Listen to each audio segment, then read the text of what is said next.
Hello students, आज हम पढ़ने वाले हैं chapter 9 force and it's motion का टॉपिक है इनर्शिया। इनर्शिया यानी लेजीनेस। अब देखिए लेजीनेस क्या होता है। लेजीनेस मतलब होता है कि आलस। आलस का आप समझते हैं कि जैसे भी हम कोई भी काम, कोई भी चीज़ वर्क करना चाहते हैं तो वर्क करने के लिए हमारे को आलस आता है, तो वही लेजीनेस होता है। तो उसको साइंस में इनर्शिया कहा गया है। तो दिस इज कॉल्ड इनर्शिया। इसे इनर्शिया कहा गया है the tendency of a body, किसी भी बॉडी की वो टेंडेंसी जिससे विच इट रेजिस्ट चार्ज, वो resist change in its state of rest और यूनिफॉर्म मोशन। जब कोई भी ऑब्जेक्ट होता है या तो रेस्ट पे है या वो मोशन कर रहा है यूनिफॉर्म, तो वो उसकी जो स्थिति, वो पोजीशन है, वो चेंज करता है। रेस्ट से मोशन पे आना चाहता है या मोशन से रेस्ट पे जाना चाहता है, तो जो रेजिस्ट करेगा वही कहलाएगी inertia. Greater the inertia of a body greater will be the force. अगर जहाँ इनर्शिया की वैल्यू ज़्यादा हो गई तो वहाँ फोर्स ज़्यादा लगाना पड़ेगा to bring a change state of rest और यूनिफॉर्म मोशन, जिससे वो रेस्ट से मोशन पे आ जाए या मोशन से रेस्ट पे आ जाए। ठीक है। Mass is a quantitative of the inertia of a body. जो भी इनर्शिया होता है किसी बॉडी का, उसमें मास का एक क्वांटिटी होती है। ठीक है। अगर बॉडी का मास ज़्यादा है तो उसमें इनर्शिया भी क्या लगाना पड़ेगा, ज़्यादा लगाना पड़ेगा। तो लेजीनेस क्या हो गया, लेजीनेस वो चीज़ हो गई कि इनर्शिया वो चीज़ हो गई कि जैसे कोई बॉडी रेस्ट पे है तो रेस्ट से रेस्ट पे रहना चाहेगी, मोशन पे तो मोशन पे ही रहना चाहेगी। अगर वो अपनी पोजीशन चेंज करती है तो उस पोजीशन को वो रेजिस्ट करती है, ठीक है, यानी विरोध करती है उसका, तो वही क्या कहलाती है, इनर्शिया कहलाती है। अब इसमें क्या होता है, जिस बॉडी का मास ज़्यादा है उसका इनर्शिया भी ज़्यादा होगा। आगे देखिए, Newton first law of motion. Newton का पहला लॉ है मोशन का। वही कहता है a body at will remain at rest. अगर कोई बॉडी है वो रेस्ट पे ही रहेगी। और and a body in motion will continuous motion. अगर कोई मोशन में है बॉडी तो मोशन पे रहेगी इन ए स्ट्रेट लाइन। अगर कोई बॉडी है वो सीधी, बिल्कुल सीधी लाइन है, स्ट्रेट लाइन में अगर मोशन कर रही है, यूनिफॉर्म मोशन कर रही है, तो यूनिफॉर्म स्पीड से वो मोशन ही करेगी जब तक, अनलेस यानी जब तक it is completed by an external unbalance force to change its state of rest और यूनिफॉर्म मोशन। जब तक कि कोई अनबैलेंस, एक्सटर्नल अनबैलेंस फोर्स मतलब ऐसा फोर्स जो क्या करेगा, उसकी स्टेट को चेंज नहीं कर दे, तब तक क्या करेगी, वो अपनी स्टेट को चेंज नहीं कर पाएगी। वो रेस्ट है तो रेस्ट पे रहेगी, मोशन पे तो मोशन में रहेगी। तो अगर कोई ऑब्जेक्ट है वो यूनिफॉर्म मोशन कर रही है, मतलब उसकी स्पीड को चेंज नहीं कर रही है जिस स्पीड से वो पहले चल रही थी। सपोज कीजिए कोई पॉइंट है, कोई पॉइंट ऑब्जेक्ट पॉइंट ए से चलना स्टार्ट करती है और पॉइंट बी तक पहुंचती है। अब पॉइंट ए पर उसकी स्पीड 33 किलोमीटर पर आवर है और पॉइंट बी पर भी 33 किलोमीटर पर आवर उसकी स्पीड है। तो यहाँ पे उसकी स्पीड चेंज नहीं हुई है, तो इस हिसाब से कह सकते हैं यूनिफॉर्म स्पीड हो गई, ये यूनिफॉर्म मोशन हो गया। तो यहाँ पे अगर वो अपनी पोजीशन को चेंज नहीं करता है तो वो क्या होता है, वो क्या कहलाता है, न्यूटन का फर्स्ट लॉ ऑफ मोशन कहता है। अब उसके लिए आप एक्सटर्नल उस पर फोर्स लगाओगे तब जाके अपनी स्पीड चेंज करेगा। जैसे कोई फ़ैन ऑफ है तो वो ऑफ ही रहेगा, मतलब रेस्ट है तो रेस्ट पे रहेगा, या कोई फ़ैन अगर मूव कर रहा है तो मूव ही करता रहेगा। अगर आपने उसकी रेस्ट से मोशन पे लाना है तो उसको आपको क्या करना पड़ेगा, एक्सटर्नल फोर्स लगाना पड़ेगा। ठीक है, आगे देखते हैं। तो आगे हम बात करते हैं मोमेंटम यानी इम्पैक्ट। इम्पैक्ट यानी क्या इफ़ेक्ट पड़ता है। अब क्या होता है कि जैसे कोई बॉडी है वो रेस्ट पे है तो उससे आपने मोशन पे उसको लाया, या फिर कोई बॉडी मोशन पे है तो उससे आप रेस्ट पे ला रहे हैं। ठीक है। तो अगर कोई बॉडी रेस्ट पे है तो उसे मोशन पे ला रहे हैं, मतलब उसकी अगर आप स्टेट चेंज करते हैं तो उस मोमेंटम, मतलब इस पर क्या इफेक्ट पड़ता है, तो जो इफेक्ट पड़ेगा मोमेंटम ऑफ ए बॉडी। किसी बॉडी का जो मोमेंटम होता है किस तरह डिफाइन होता है, वो किस वजह से होता है, उसके मास और उसकी वेलोसिटी से होता है। ये एक वेक्टर क्वांटिटी होती है, because vector velocity is a scalar quantity. Vector भी क्या है, एक स्केलर क्वांटिटी है, वो वेक्टर क्वांटिटी है। ठीक है, वेलोसिटी वेक्टर क्वांटिटी है तो ये भी एक वेक्टर क्वांटिटी हो गई। इसकी जो ऐसा यूनिट होगी वो kg मीटर सेकंड इनवर्स होगी। ठीक है, इसकी ऐसा यूनिट क्या हो जाएगी, kg मीटर सेकंड इनवर्स। ठीक है, क्योंकि आप देखते हैं जो फोर्स होता है F इज टू क्या होता है, m ए। आप देखते हैं मास की हो गई kg और एक्सेलरेशन की होती है मीटर अपॉन सेकेंड। ठीक है, तो इसे आप इस तरह से लिख सकते हैं। अब देखो क्या होता है कि जैसे कोई भी बॉडी है उसका वेट है 10 न्यूटन। कोई बॉडी है जिसका वेट कितना है, 10 न्यूटन है। ठीक है, और उसका जो वेलोसिटी है, वेलोसिटी कितना है उसका, वेलोसिटी अगर उसका 1 मीटर पर सेकंड है, ठीक है, 1 मीटर पर सेकंड है, तो क्या होता है, फॉर्मूला जो होता है मूवमेंट का, वो जो फोर्स होता है वो वेलोसिटी और मास दोनों पे डिपेंड करेगा। ठीक है, तो फॉर्मूला क्या हो गया, F प्रोपोर्शनल एम वी। यहाँ पे देखिए जो फोर्स है वो 10 न्यूटन है। ठीक है, या फिर सॉरी फोर्स कितना है, 10 न्यूटन है, और जो उसका वेलोसिटी है 1 मीटर पर सेकेंड है, ठीक है। अब अगर क्या होगा, उसका फोर्स मैं 20 न्यूटन कर देता हूँ तो उसका वेलोसिटी कितना हो जाएगा, उसका वेलोसिटी भी बढ़ जाएगा, 2 मीटर पर सेकेंड हो जाएगा। सपोज़ कीजिए इसका मास जो है, अगर मैं मानता हूँ कि इसका मास जो है वो 3 kg है, ठीक है, और वेलोसिटी है, जैसे इसका F=m है, ठीक है, तो हमने मान लिया कि मास जो है ना वो कितना है, 1 kg है, और वेलोसिटी है 1 मीटर पर सेकेंड। तो फोर्स हो जाएगा 1 × 1 = 1 न्यूटन। अगर मास तो मेरा वही है 1 kg है, और वेलोसिटी मेरी अगर 2 मीटर पर सेकेंड हो गई है, तो फोर्स कितना हो गया, 1 × 2 = 2 न्यूटन। तो क्या हो गया, यहाँ पे फोर्स डबल हुआ कि नहीं हुआ। तो देखिए, आप देखते हैं कि कोई भी ऑब्जेक्ट होता है, उसका मास और उसकी वेलोसिटी दोनों मिल जाती है तो मोमेंटम बनाती है।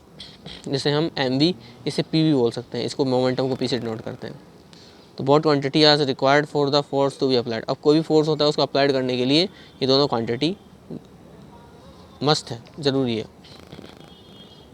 अब एक क्वेश्चन है, अगर सपोज कीजिए कोई बॉडी है जिसका मास m है और वेलोसिटी v है, अगर उसका मास जो है बाद में 2m हो जाता है और वेलोसिटी 2v हो जाती है, ठीक है, तो इस केस में इस पहले वाले पार्टिकल की मैं बात करता हूँ। पहले वाले पार्टिकल का जो मोमेंटम होगा, इनिशियल मोमेंटम, इसको pi से डिनोट करेंगे। pi मतलब इनिशियल मोमेंटम। ये कितना हो जाएगा, मोमेंटम जो होता है वो मास इंटू वेलोसिटी होता है, तो m × v हो जाएगा, ठीक है। और जैसे ये फाइनल की बात की जाएगी, फाइनल में क्या हो जाएगा, मास है 2m और वेलोसिटी है 2v, तो कितना हो जाएगा, 2 × 4 mv। अब देखते हैं यहाँ मास और वेलोसिटी इनिशियल कितनी है, mv, और फाइनल कितनी है, 4 mv। तो change in momentum final minus initial, तो फाइनल है 4 mv, इनिशियल है mv, तो कितना हो गया, 3 mv आ गया। अब यहाँ पे अगर आप परसेंटेज में इसका चेंज निकालना चाहते हैं तो pf - pi, p final minus p initial upon p initial multiply 100। तो इस पर कितना वैल्यू आया था, 3 mv, और इसका है mv मल्टीप्लाई 100, कितना आया, 300% आ गया। तो इस तरह से ये न्यूटन फर्स्ट लॉ था। अब न्यूटन सेकंड लॉ आप देखते हैं, तो ये क्या होगा, if A object of mass is initial velocity is you and final velocity is you. अगर कोई ऑब्जेक्ट है, जैसे सपोज कीजिए कोई ऑब्जेक्ट है जिसका मास m है और इसकी इनिशियल वेलोसिटी u है, फिर यही मास है, ठीक है, मास चेंज नहीं होगा लेकिन वेलोसिटी चेंज हो गई। इसकी इनिशियल वेलोसिटी u थी, फिर वेलोसिटी v हो गई। इसका इनिशियल मोमेंटम pi था और फाइनल मोमेंटम pf था। तो फोर्स जो होगा, टोटल फोर्स जो होगा वो फाइनल मोमेंटम और इनिशियल मोमेंटम का रिजल्टेंट क्या होगा, फोर्स होगा। तो देखिए फाइनल कितना हो गया mv, और इनिशियल कितना था m आप लेंगे कॉमन तो v - u आ गया, ठीक है। अब देखो क्या होता है, जैसे कोई ऑब्जेक्ट है, वो सपोज कीजिए यहाँ से यहाँ तक ट्रैवल करता है, तो इनिशियली उसकी वेलोसिटी u थी, फाइनल वेलोसिटी कितनी हो गई v, और उसने कुछ टाइम भी लिया, 1 सेकंड 2 सेकंड 3 सेकंड, तो उसका क्या हो गया, उसमें क्या हुआ, टाइम का भी चेंज आया। तो पर यूनिट टाइम में जो चेंज आया, तो हमने क्या करा, 3 में इसका डिवाइड दे दिया। If velocity changes u to v, अगर कोई वेलोसिटी है u से v में जाती है तो वो टाइम t सेकंड लेती है, तो अपॉन t, इस वजह से हमने लिख दिया, ठीक है। अब आप जानते हैं अगर वेलोसिटी में चेंज होता है टाइम के रेस्पेक्ट में तो क्या आता है, उसे हम क्या बोलते हैं, एक्सेलरेशन कहते हैं, ठीक है। F = क्या हो जाएगा, ma। तो देखो this relation, the change in the momentum is very small. अगर यहाँ देखो मोमेंटम बहुत स्मॉल है, ठीक है, तो force will be greater, vice versa. मतलब ये है कि अगर यहाँ पे सपोज कीजिए कि यहाँ जो है वो मोमेंटम क्या है, मोमेंटम में वेलोसिटी में चेंज है, अगर वो क्या है बहुत ही शॉर्ट टाइम में, अगर सपोज कीजिए यहाँ पे अगर टाइम की वैल्यू कम होती है तो फोर्स बढ़ जाता है, ठीक है, आप ध्यान रखिए। और अगर टाइम की वैल्यू ज़्यादा हो जाएगी तो फोर्स कम हो जाएगा, ठीक है। The relation, the change in momentum is very small then the force will greater and vice versa. अगर मोमेंटम में चेंज वेरी स्मॉल है तो फोर्स बहुत ज़्यादा होगा, और वेलोसिटी में चेंज अगर धीरे होगा तो फोर्स कम होगा। आगे देखिए, तो जैसे देखिए एक फील्डर है जब बॉल को कैच करता है, तो देखिए जब कोई भी जो बॉल है वो फील्डर के हाथ में आती है, ठीक है, जैसे कोई भी बॉल है वो फील्डर के हाथ में आ रही है, ठीक है, आ रही है। उसके बाद क्या होता है, जैसे वो अपने हाथों में बॉल कैच करता है, कैच करने के बाद क्या होता है, अगर वो अपने हाथों में बॉल को कैच करता है तो कैच करते टाइम अगर उसने हाथ पीछे नहीं लेके गया हो, तो पीछे नहीं लेके जाता है तो थोड़ा टाइम नहीं लगता है। अब टाइम नहीं लगेगा तो फोर्स ज़्यादा लगेगा, इसलिए उसके हाथों में लग सकती है। अगर कैच करने के बाद वो थोड़ा सा उसको पीछे लेके जाता है तो उसने टाइम ज़्यादा लिया है, अब टाइम ज़्यादा लिया है तो फोर्स कम हो जाएगा, इसलिए वो आसानी से बॉल कैच कर पाता है। दूसरी बात ये है, जैसे एक ग्लास होता है, एक ग्लास है वो किसी भी ग्राउंड पर गिरता है, अब कोई भी ग्लास है वो जब किसी ग्राउंड पर गिरेगा तो उसकी इनिशियल वेलोसिटी सपोज़ कीजिए u है और फाइनल वेलोसिटी v होती है। तो इनिशियल वेलोसिटी है वो मैक्सिमम होती है और फाइनल वेलोसिटी मिनिमम हो जाती है, क्योंकि जो भी कोई भी ग्लास होता है, सपोज़ कीजिए यहाँ से यहाँ गिर रहा है, तो इनिशियली आपने उसको छोड़ा तो सपोज़ कीजिए उसकी वेलोसिटी कितनी थी 10 मीटर पर सेकंड, और फाइनल जब वो यहाँ पे आया तो वो बिल्कुल जीरो हो गई, क्योंकि वो रुक गया है, तो उसकी फाइनल वेलोसिटी जीरो हो गई। अब सपोज़ कीजिए यहाँ टाइम है ना 1 सेकंड लगा इसका, अब टाइम 1 सेकंड लगा ना, तो इसमें केस में क्या होगा, टाइम कम हो गया तो फोर्स ज़्यादा लग गया, ठीक है, तो इस कारण से वो टूट जाता है। अगर सपोज़ कीजिए मैं ही मान लूँ कि यहाँ पे ऐसा कोई सरफेस है, कोई मैट्रेस है, कोई गद्दा लगा हुआ है, ठीक है, यहाँ पे, ठीक है, ऐसा सरफेस अगर ये आता है और यहाँ पे आने के बाद क्या होता है, ये टूटता नहीं है। तो क्यों नहीं टूट पा रहा है, उसका कारण ये है कि जैसे ही कोई भी ग्लास है वो यहाँ से यहाँ आएगा, तो ये जो सरफेस है नीचे का, ये कैसा है, रबर का है, किसी भी फॉर्म का है, तो क्या होता है वो नीचे बार बार क्या होगा, इस तरह से ऊपर नीचे होगा, ऊपर नीचे होगा। उसके बाद क्या होगा, धीरे धीरे धीरे धीरे क्या होगा, वो उसकी स्पीड को कम कर देगा। तो यहाँ पे क्या हुआ, इसने टाइम लिया थोड़ा सा, तो टाइम ले लेंगे तो फोर्स कम हो जाएगा। इसलिए कांच का ग्लास है, अगर आप किसी भी दरी पे, किसी भी, अगर मान लीजिए नीचे कोई भी फर्श पे, ऐसी फर्श है जो रबर की बनी हुई है, ठीक है, फॉर्म की बनी हुई है, तो वहाँ पे वो नहीं टूटता है, क्योंकि वो टाइम ज़्यादा ले लेता है। अब u minus v upon t is equal to क्या हो जाता है, एक्सेलरेशन होता है F प्रोपोर्शनल एम ए हो गया, प्रोपोर्शनल का साइन टाइम किया जाएगा, के अगर वैल्यू 1 लेते हैं तो F is equal to m a आ जाता है। इस तरह हम कह सकते हैं rate of change of momentum, कि मोमेंटम में जो चेंज होता है, अगर टाइम आ रहा है तो मोमेंटम में चेंज हो रहा है, इनिशियल से फाइनली आ रहा है और टाइम के अकॉर्डिंग चेंज हो रहा है, तो वो किसके प्रोपोर्शनल होगा, उसके अप्लाइड फोर्स के प्रोपोर्शनल होगा। और it take place in the direction which force act, और वो किसकी डायरेक्शन में होगा, जिधर फोर्स लग रहा है। तो देखिए आगे, कैलकुलेट द मोमेंटम, अब आपको मोमेंटम कैलकुलेट करना है। अब देखिए, an elephant of mass 2000 kg, एक एलिफेंट है जिसका मास है 2000 kg और 5 मीटर पर सेकंड की वेलोसिटी से मूव कर रहा है। तो मास हो गया 2000 kg और वेलोसिटी है 5 मीटर पर सेकंड, तो मोमेंटम होता है m मल्टीप्लाई v, तो 2000 मल्टीप्लाई 5 कितना आ गया, 10,000 kg metre second inverse second है। एक बुलेट है 0.02 kg से फायर होती है 4000 मीटर पर सेकंड की वेलोसिटी से, तो इन दोनों को हमने मल्टीप्लाई किया, मल्टीप्लाई करेंगे तो हमारे पास 8 kg मीटर पर सेकंड आ जाएगा। दूसरा है कैलकुलेट द फोर्स, आपको फोर्स कैलकुलेट करना है, required to import a car, ये velocity 3 metre per second to in 10 second starting from the rest. अब क्या होता है, कोई भी कार है उस पर कितना फोर्स लिया जाए कि वो 10 सेकंड के अंदर स्टार्ट हो, तो उसकी वेलोसिटी 30 मीटर पर सेकंड हो जाए। अगर जो मास है कार का वो 500 kg है, तो यहाँ मास ही हो गया और वेलोसिटी ही हो गई, तो मास ही दे रखा है आपको। और देखिए, और देखिए कार जो है उसकी इनिशियली जब वो रेस्ट भी थी तो उसकी इनिशियल वेलोसिटी u बराबर 0 थी और v बराबर क्या है 30 मीटर पर सेकंड, और टाइम कितना ले रहा है, वो 30 सेकंड ले रहा है, वो 10 सेकंड ले रहा है। तो फर्स्ट इक्वेशन ऑफ मोशन होती है v is equal to u plus t. Final velocity कितनी है इसकी 30, इनिशियल वेलोसिटी 0, एक्सेलरेशन निकालना है, टाइम 10 है, तो इसको कैलकुलेट करेंगे तो 3 metre second inverse second square आ जाएगा। अब देखिए हम बात करते हैं Newton third law of motion. तो Newton third law of motion क्या कहता है कि whenever one body exert if another body the second body exert an equal and opposite force on the first body. क्या होता है, जब कोई भी एक बॉडी है वो किसी फोर्स लगाती है किसी दूसरी बॉडी पे, तो वो दूसरी बॉडी भी क्या लगाती है कि उतना ही फोर्स लेकिन अपोजिट डायरेक्शन में क्या लगाती है, फोर्स लगाती है फर्स्ट बॉडी की। तो इसमें देखो, जैसे force exerted by first body is action, अब पहली वाली जो बॉडी है वो दूसरी वाली बॉडी पे जो फोर्स लगा रही है उसे हम एक्शन बोलेंगे, और जो दूसरी वाली बॉडी है वो लगाती है उसे क्या बोलते हैं, रिएक्शन कहते हैं। तो every action has equal and opposite reaction, her action का क्या होता है, बिल्कुल इक्वल, और अपोजिट साइड में क्या होता है, रिएक्शन होता है। ठीक है, जैसे मैं बात करता हूँ कि मेरे पास 2 बॉक्स हैं, ठीक है,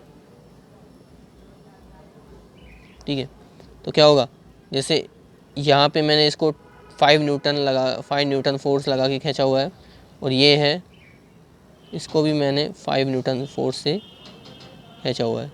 तो क्या होगा, इस पॉइंट पे ये क्या करेगा, इसको मैंने इधर खींचा और इसको मैंने इधर खींचा, ये एक डोरी से बंधे हुए हैं, ठीक है, एक डोर से बंधे हुए हैं। तो इस पर्सन ने इसको इधर खींचा, इस पर्सन ने इसको इधर खींचा।